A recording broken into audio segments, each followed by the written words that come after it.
दक्ष police news, पहिले खाकी मग बाकी। आगामी सिंहस्थ कुंभमेळ्याच्या तयारीमुळे नाशिकच्या तपोवन परिसरातील कामांवर आणि विशेषतः झाडांच्या कटाईवर होत असलेल्या आरोपांवर मंत्री गिरीश महाजन यांनी अत्यंत स्पष्ट आणि कडक भूमिका मांडली। कुंभमेळ्यासाठी आवश्यक तेवढ्याच तात्पुरत्या राहुट्याची उभारणी केली जाईल, तसंच वृक्षतोडीबाबत जो अपप्रचार सुरू आहे तो सहन केला जाणार नाही असा इशाराही त्यांनी दिलाय। मागील कुंभमेळ्यात जितक्या राहुट्या उभारल्या होत्या तितक्याच यावेळीही उभारण्यात येणार आहेत। कामासाठी काही झाडं हलवावी लागतील, पण ती सर्व झाडं दुसऱ्या ठिकाणी पुनर्रोपित केली जाणार आहेत। मागील कुंभमेळ्यात स्थलांतरित केलेल्या झाडांपैकी 80% झाडं आजही जिवंत आहेत। जय श्रीराम, जय जय श्रीराम। या ठिकाणी मंचावर उपस्थित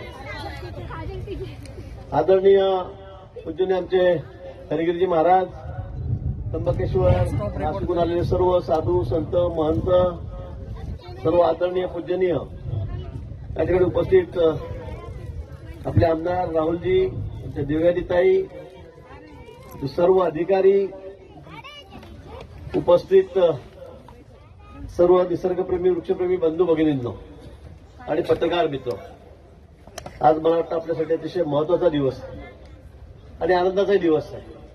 कारण नाशिक शहरामध्ये आता आपण वृक्षारोपणाला सुरुवात केलेली आहे। तर म्हणजे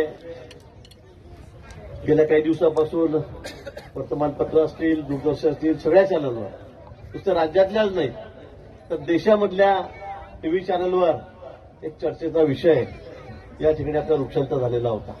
महाराजांनी त्या बाबतीमध्ये चर्चा या ठिकाणी केलेली आहे आणि आज तर आपण तिथे मोबाईल ॲपचं या ठिकाणी उद्घाटन केलेलं आहे। याच्या माध्यमातून सुद्धा आपल्याला आता कुठे झाडं लावायची आहेत, काय आपल्याला सांगता येईल।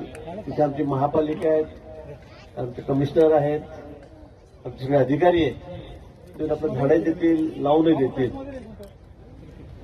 पण एक निश्चित सांगतो, आपण संकल्प केलेला आहे। मधल्या काळामध्ये सांगितलं की 1700 झाडं काढणार आहे, तेवढे आपण काढणारच नव्हतो।